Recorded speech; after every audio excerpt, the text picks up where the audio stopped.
দর্শক, আপনাদের সবাইকে স্বাগত জানাচ্ছি আজকের আলোচনায়।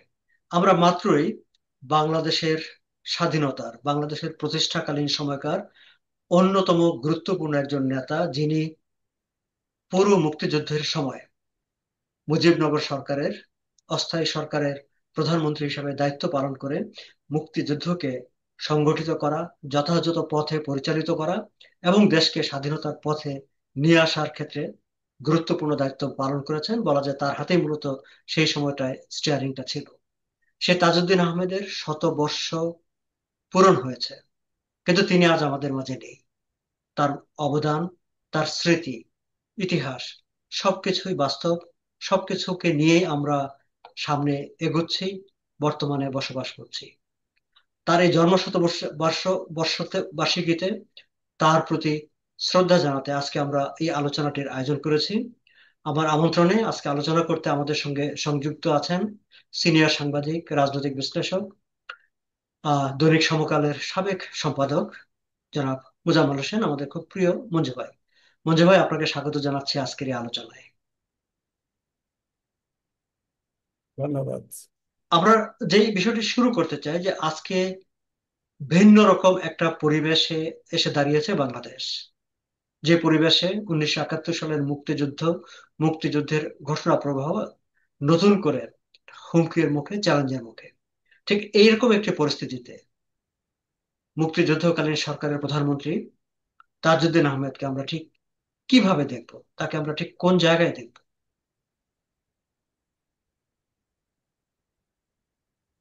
তাজউদ্দিন আহমেদ আমাদের স্বাধীনতা সংগ্রাম ও মুক্তিযুদ্ধ পরিচালনাকারী সরকারের প্রধানমন্ত্রী। মানে তিনি ওই মহাকাব্যিক জনযুদ্ধের প্রধান সেনাপতি বলা যায়, মানে রাজনৈতিক সেনাপতি। আপনি জানতে চাচ্ছেন যে বর্তমান রাজনৈতিক পরিস্থিতিতে তাকে আমরা কিভাবে দেখছি, বা তিনি কিভাবে আমাদের জাতীয় জীবনে জনগণের সামনে উপস্থিত হচ্ছেন। এখানে আমি বলবো যে আমাদের পাকিস্তানের সময় বাংলাদেশের জনগণের সকল অধিকারের পক্ষে যে সংগ্রাম হয়েছে, আর যে মুক্তিযুদ্ধের মাধ্যমে দেশ স্বাধীন করা, এর নেতৃত্বে যারা ছিলেন তাদের মধ্যে তাজউদ্দিন আহমেদ একটি বিশিষ্ট জায়গা দখল করে আছেন। সেটি হচ্ছে, তাকে বলা যেতে পারে যে ওই নেতাদের মধ্যে সবচেয়ে শিক্ষিত এবং পরিশীলিত রাজনৈতিক নেতা। দুর্নীতিমুক্ত ভাবমূর্তিতে তার তুলনায় কেউ নেই, এরকম একজন নেতা।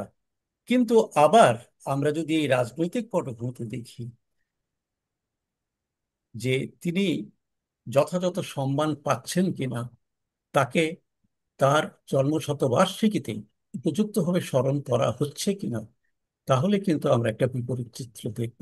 সেটা হচ্ছে, সরকারের দিক থেকে তাকে স্মরণ করা হয়নি।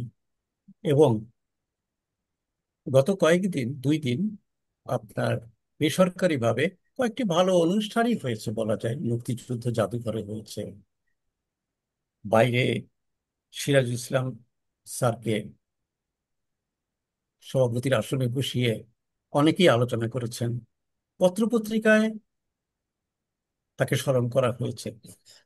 কিন্তু শেখ হাসিনার, অর্থাৎ আওয়ামী লীগের শাসনামলেও একটু দুঃখজনক যে তাজউদ্দিন আহমেদকে সরকারি বা রাষ্ট্রীয়ভাবে সেভাবে উপযুক্ত সম্মান দেওয়া হতো না।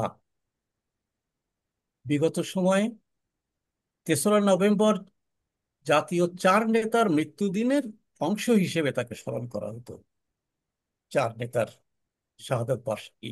কিন্তু তাদের যে জন্মদিন কোনোদিন আলাদাভাবে পালন করা হয়নি। আপনার মনে থাকতে পারে, শেখ হাসিনার সময় শেখ কামাল, শেখ রাসেল, তাদের মা ফজিলাতুন্নেসা, এদের জন্ম মৃত্যু বার্ষিকী রাষ্ট্রীয়ভাবে সবার ক্ষেত্রে ঘোষণা করা না হলেও সরকারিভাবে অনেক জাঁকজমকের সাথে পালন করা হতো। সেটা শেখ হাসিনা সম্ভবত বুঝতেও পারতেন না যে এটা বাড়াবাড়ি হচ্ছে এবং জনগণ খুব পছন্দ করছে না। আর এখন বর্তমান সরকার করলেন কি, কয়েক মাস আগে তাজউদ্দিনের নামাঙ্কিত কলেজ, তার দেশের বাড়ি কাপাসিয়ায় শহীদ তাজউদ্দিন সরকারি কলেজ, সেটির নাম পরিবর্তন করে দিলেন। সেখান থেকে তাজউদ্দিনের নাম মুছে দিলেন, সেটি কি করলেন কাপাসিয়া সরকারি কলেজ। কিন্তু এর একটা প্রতিক্রিয়া হলো, জনগণের যে প্রতিক্রিয়া হয়েছিল তার যে প্রতিফলন সোশ্যাল মিডিয়াতে বেরিয়েছিল, সরকার আবার ওই সিদ্ধান্ত থেকে সরে গেলেন, অর্থাৎ তার নামটা সেই কলেজে রাখা হলো। এখন আপনি বুঝতেই পারছেন যে একদিকে হলো যে জনগণের চোখে তিনি কেমন নেতা, আর এদিকে হচ্ছে রাজনৈতিক পরিস্থিতিতে, রাজনৈতিক ভাবে কারা ক্ষমতাসীন, সরকার কারা চালাচ্ছে, তাদের উপরে, তাদের মনোভাবের উপরে অনেকটা নির্ভর করে যে তাকে আমরা কতখানি সম্মান দিচ্ছি বা জনগণের সামনে তুলে ধরছি। এবং এই জায়গাটায় আমি যদি একটু প্রশ্ন করি, আপনি বললেন যে শেখ হাসিনা যখন ক্ষমতায় ছিলেন তার শাসনামলে তার পরিবারের অনেক সদস্যদের জন্ম মৃত্যুদিন রাষ্ট্রীয়ভাবে পালিত হয়েছে, কিন্তু মুক্তিযুদ্ধের যে স্টিয়ারিং যার হাতে ছিল যুদ্ধকালীন সময়ের যিনি নেতা, তার জন্মদিন সেভাবে কখনো পালিত হয়নি। এবং এটি নিয়ে বেশ অভিযোগ আছে যে আওয়ামী লীগ তাজউদ্দিনকে উপেক্ষা করেছে বা তাকে মাইনাস করে দিতে চায়, এরকম একটি কথা ছিল। কিন্তু এই সরকারের অনেকেও এই অভিযোগটি করে থাকে। আবার ঠিক এই সরকার সেই সময় তার নাম বাতিল হয়ে যায়, তার নামে কলেজ থেকে তার নাম মুছে যায়, বা এই সরকার এসেও রাষ্ট্রীয়ভাবে তাকে ঠিক সেই অর্থে সম্মান করে না। এই যে জায়গাটা, এই জায়গাটাকে আপনি কিভাবে দেখবেন? আমি খুব দুই সরকারের তুলনায় যেতে চাচ্ছি না, তবে আপনি আপনার প্রশ্নের প্রথম অংশে যা বলেছেন সেটা আমাদের জাতীয় রাজনীতির একটা দুঃখজনক অধ্যায়। তাজউদ্দিন আহমেদ মুক্তিযুদ্ধের যে নেতা, কিছুদিন আগে আমি একটা নিবন্ধ লিখেছিলাম পত্রিকায়, সেই 9 মাস এই 9 মাস, সেটি হচ্ছে আমাদের 9 মাসের মুক্তিযুদ্ধের নেতা ছিলেন তাজউদ্দিন আহমেদ। আর যেদিন আমাদের অন্তর্বর্তী সরকারের 9 মাস পূরণ হয়েছিল, প্রফেসর ইউনূসের নেতৃত্বাধীন অন্তর্বর্তী সরকারের 9 মাস, আমি এটা তুলনা করে দেখিয়েছিলাম যে তাজউদ্দিন আহমেদ 8 নম্বর থিয়েটার রোডের একটা দোতলা সাধারণ মধ্যবিত্ত বাড়িতে বসে, সেটাই ছিল বাংলাদেশ সরকারের অফিস, সেই অফিসে আমি নিজে তাকে দেখেছি। এসি ছিল না, এক দুপুরবেলা আমি দেখেছি অগাস্ট মাসে, মানে গ্রীষ্মকালে, তিনি নিজের জামা খুলে, ঘামে ভেজা জামাটা ফ্যানের উপরে রেখে নিজে আবার টেবিলে কাজ করতে বসেছেন। এই দৃশ্য আমি নিজে দেখেছি। এবং অনেকেই বিবরণ দিয়েছে যে তিনি ওই 9 মাস মেঝেতে ঘুমিয়েছেন, কারণ মুক্তিযোদ্ধাদের স্মরণ করেন। এই মুক্তিযোদ্ধারা ট্রেনিং নিচ্ছে ক্যাম্পে ক্যাম্পে, তারা তো মেঝেতে শোয়। এবং ওই 9 মাস তার পরিবার কলকাতা শহরে থাকা সত্ত্বেও তিনি দেখা করেননি।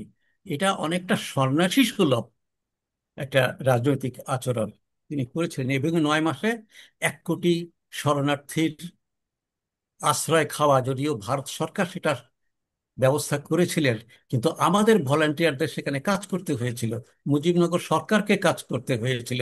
তারপরে দেশ থেকে আসা কৃষকের সন্তান, শ্রমিকের সন্তান, ছাত্র, এই যুবকদেরকে ট্রেনিং এ পাঠানো, ট্রেনিং এর ব্যবস্থা করা, অস্ত্র জোগাড় করা, ভারত সরকারের সাথে দেন দরবার করে ব্যবস্থা করা, আন্তর্জাতিকভাবে দেন দরবার করে।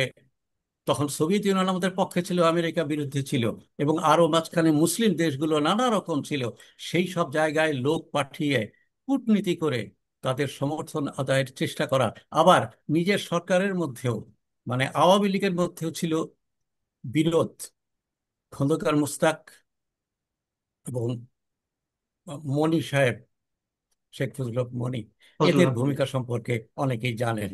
সেগুলি মোকাবেলা করা, তারপরে একটা সর্বদলীয় কমিটি করা, মৌলানা ভাসানীকে নিয়ে, অধ্যাপক মোজাফফর আহমেদকে নিয়ে, মনোরঞ্জন সিংকে নিয়ে ইত্যাদি। এই এই এই বিরাট কাজ। এবং তারপরে তিনি সেই যুদ্ধে জয়ী হলেন এবং 93,000 পাকিস্তানি সৈন্য আত্মসমর্পণ করলো। কেমন! আর তুলনামূলক বাংলাদেশ একটা স্বাধীন দেশ, এখানে বিরাট শান শকতে অনেক উন্নতি হয়েছে, বড় বড় অফিস, হ্যাঁ, সেনাবাহিনী, প্রশাসন, এত কিছু নিয়ে ইউনূস সরকার কতটুকু কাজ করলেন, এরকম একটা তুলনা আমি লিখেছিলাম। তো এটা হচ্ছে ভিন্ন কথা। এর থেকে একটা চিত্র পাওয়া যায় ঠিকই। তো আমি যে বলছিলাম যে দুঃখজনক অধ্যায়, সেই দুঃখজনক অধ্যায় যে যে মুজিবনগরেও আওয়ামী লীগের ভেতরে একটু বিরোধ ছিল। তাজউদ্দিন যে প্রধানমন্ত্রী হয়েছিলেন, সেটা হলো তাজউদ্দিনকে প্রথমে ইন্দিরা গান্ধীর সঙ্গে পরিচয় করিয়ে দেওয়া হয়েছিল যে তিনি হচ্ছেন বঙ্গবন্ধুর সবচেয়ে আস্থাভাজন নেতা, এবং বাংলাদেশের সরকার গঠিত হলে তিনি প্রধানমন্ত্রী, এটা আগেই বলে দেওয়া হয়েছিল। এবং ইন্দিরা গান্ধীর পরামর্শে সরকার গঠনের পরে ওই 17ই এপ্রিল। আপনার যে হ্যাঁ, সরকারের তার আগে 10ই এপ্রিল স্বাধীনতার ঘোষণা দেওয়া হয়। তাজউদ্দিন বক্তৃতা দিয়েছিলেন স্বাধীনতার কেন্দ্রে। এইভাবে যে মুজিবনগর গভর্নমেন্টটা প্রতিষ্ঠিত হয়েছিল, সেইখানে এই মনি এবং খন্দকার মোশতাক সহ আরো কয়েকজন আওয়ামী লীগ নেতা, তাদের 9 মাসই তারা বিরুদ্ধাচরণ করে চলেছিল ভেতরে ভেতরে। এটা দেশবাসী বা বিশ্ববাসী অতটা জানতো না। আরেকটি, আপনি বলতে পারেন যে বঙ্গবন্ধুর সঙ্গেও, বঙ্গবন্ধুর সর্বময় নেতা বাংলাদেশের তখন মুজিবনগর সরকারের রাষ্ট্রপতি এবং প্রধান নেতা, তার সঙ্গে তাজউদ্দিন আহমেদের রাজনৈতিক ক্ষেত্রে খুব সামান্য একটা বিরোধ ছিল। আমি বিরোধ বলবো না, পার্থক্য ছিল। তাজউদ্দিন আহমেদ কিন্তু বঙ্গবন্ধুর সবচেয়ে বিশ্বস্ত সহকর্মী ছিলেন। 60-এর দশকে তাজউদ্দিনকে সাধারণ সম্পাদক করা কিন্তু বঙ্গবন্ধুর সিদ্ধান্ত। হ্যাঁ? এবং বঙ্গবন্ধু আমৃত্যু তার নেতার বিরুদ্ধাচরণ করেন, তার নেতার মেনে চলেছেন। কিন্তু কোন জায়গাটায় পার্থক্য ছিল, আমি বলবো যে সরওয়ার্দির অনুসারী হয়ে বঙ্গবন্ধুর মধ্যে আমেরিকার ব্যাপারে অতটা বিরুদ্ধ মনোভাব তার ছিল না। অনেকটা ছিল যে আমেরিকার সাহায্য আমরা পেলেও পেতে পারি। কিন্তু বঙ্গবন্ধু প্রথম ঘা খেয়েছিলেন 1974 সালের যুদ্ধে, যখন নিক্সন এবং কিসিঞ্জার তাদের সরকারের নির্দেশে আমাদের গমবাহী মার্কিন জাহাজ ফিরিয়ে নেওয়া হয়। কিউবার সাথে আমাদের বাণিজ্যিক সম্পর্ক ছিল বলে। আচ্ছা, এটা ভিন্ন বিষয়। তাজউদ্দিন ছিলেন আসলেই আওয়ামী লীগের মধ্যে সমাজতন্ত্রী। তিনি বলেছেন, আমি মার্ক্সবাদ বিশ্বাস করি না, কিন্তু মার্ক্সের শিক্ষা আমি আমার রাজনীতিতে কাজে লাগাই। আর তিনি মার্কিন যুক্তরাষ্ট্র সম্পর্কে একটু বিরুদ্ধ মনোভাবাপন্নই ছিলেন। এবং অল্প কয়েকদিন যে তিনি সরকারে ছিলেন, তিনি তো 16ই ডিসেম্বর দেশ স্বাধীন হয়, 22শে ডিসেম্বর তাজউদ্দিন আসেন, তিনি সরকার চালাচ্ছিলেন।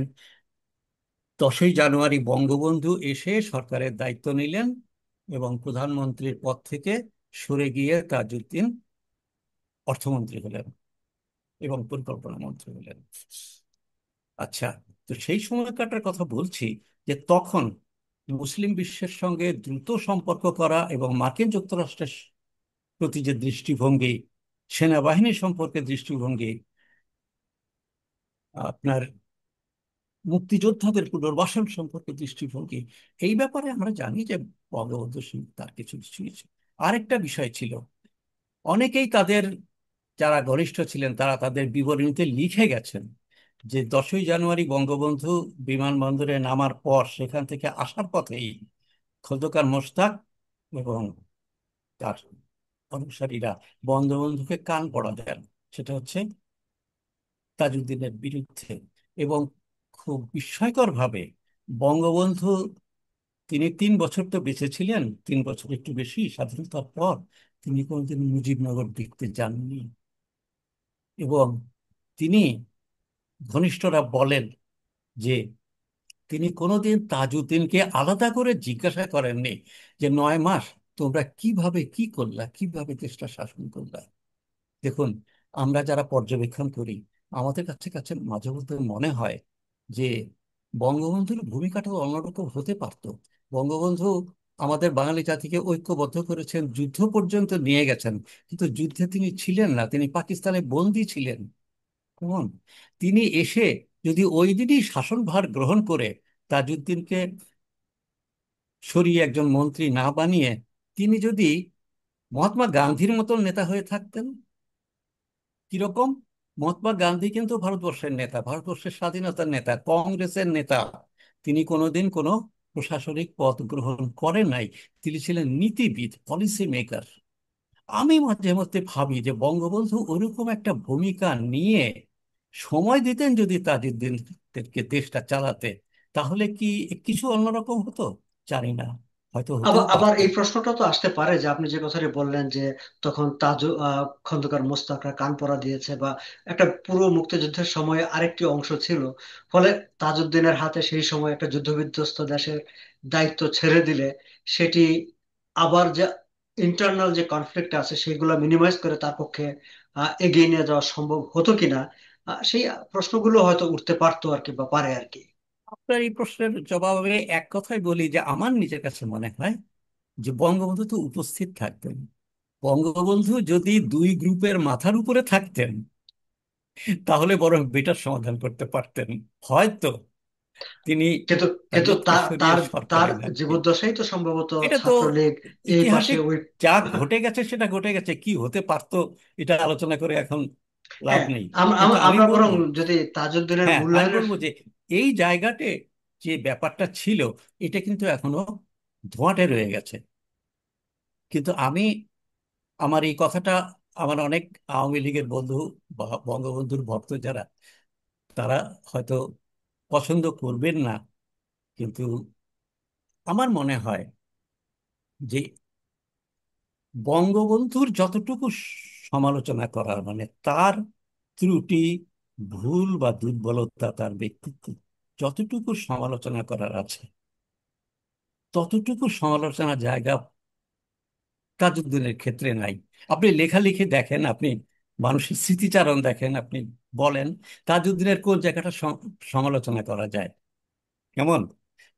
আমি এই তুলনা করতে চাই না, কিন্তু কথা হচ্ছে যে ওই সময়টা বা তাজউদ্দিনের সঙ্গে বঙ্গবন্ধুর এই ব্যবধান তৈরি হওয়াটা আমাদের জাতীয় ইতিহাসের একটা দুঃখজনক অধ্যায়। অথচ তাজউদ্দিন আহমেদ কিন্তু ক্ষমতার বাইরে গিয়েও তিনি কিন্তু বাঁচতে পারলেন না।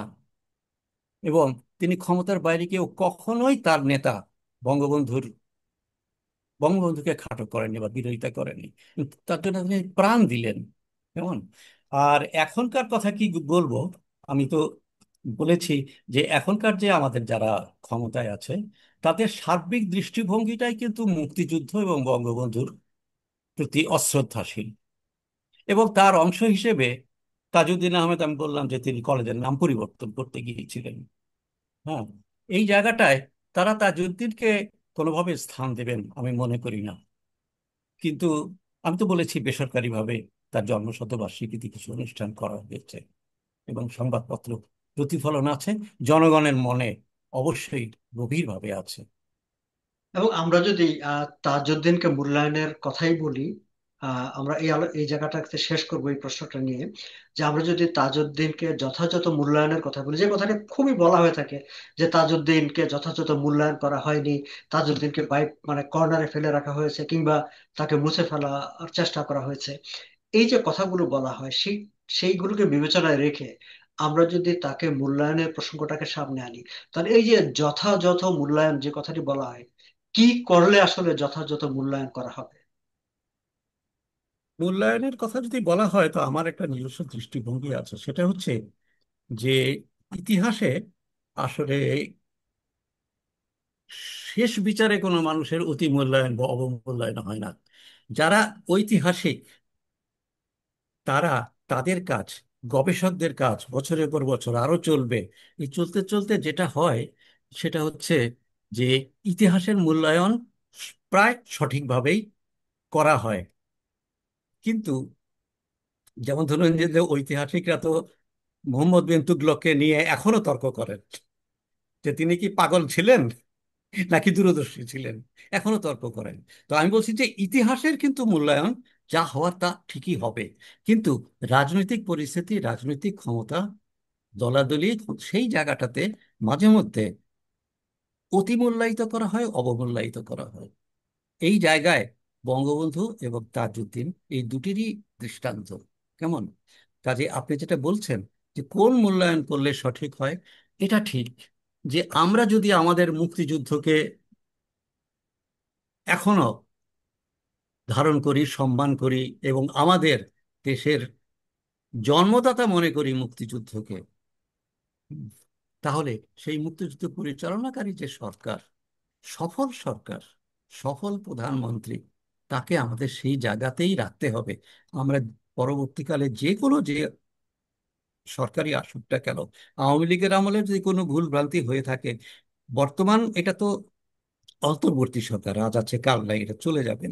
এরা যে সংস্কারগুলো করবেন, তার মাধ্যমে ভবিষ্যতে আমাদের যে বাংলাদেশ তৈরি হবে, সেই বাংলাদেশ সময়ও আমরা আশা করব যে তাজউদ্দিন আহমেদকে আমাদের মুক্তিযুদ্ধ পরিচালনাকারী সরকারের সফল নেতা। এবং আমার এক বন্ধু, বিখ্যাত চলচ্চিত্র প্রযোজক, পরিচালক তানভীর আহমেদ, তানভীর মোকাম্মেল, সরি, তানভীর মোকাম্মেল আমাদের খুব ঘনিষ্ঠ বন্ধু।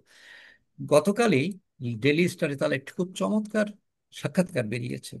সে- সেটার শিরোনামও তাই। তিনি বলেছেন যে তাজউদ্দিন সেই রকম গ্রিক পুরাণের একজন বীরের মতো, যার সকল গুণাবলী ছিল, কিন্তু ভাগ্য তার প্রতি প্রসন্ন ছিল না। খুবই চমৎকার করে বললেন মঞ্জু ভাই। আমরা অনেক ধন্যবাদ আপনাকে, ইতিহাসের এক ক্ষণজন্মা আহ, বীর পুরুষ, তার সম্পর্কে চমৎকার বিভিন্ন তথ্য এইভাবে তুলে ধরার জন্য। দর্শক, আপনাদের সবাইকে ধন্যবাদ জানাই আমাদের এই আলোচনাটি শুনবার জন্য। আমরা সামনেও চেষ্টা করব ইতিহাসের গুরুত্বপূর্ণ ব্যক্তিগুলো, বিশেষ করে আমাদের মুক্তিযুদ্ধের গুরুত্বপূর্ণ নেতৃত্ব ব্যক্তিত্ব যারা ছিলেন, তাদের সম্পর্কে এই ধরনের ছোট ছোট পরিসরে আলোচনা করার জন্য। আজকের এই আলোচনায় এতক্ষণ কথা বললেন সিনিয়র সাংবাদিক, সম্পাদক, বিশ্লেষক জনাব মুজাম্মেল হোসেন মঞ্জু। মঞ্জু ভাই, অনেক ধন্যবাদ। দর্শক, আপনাদেরকে ধন্যবাদ। আপনাকে ধন্যবাদ, দর্শকদের ধন্যবাদ।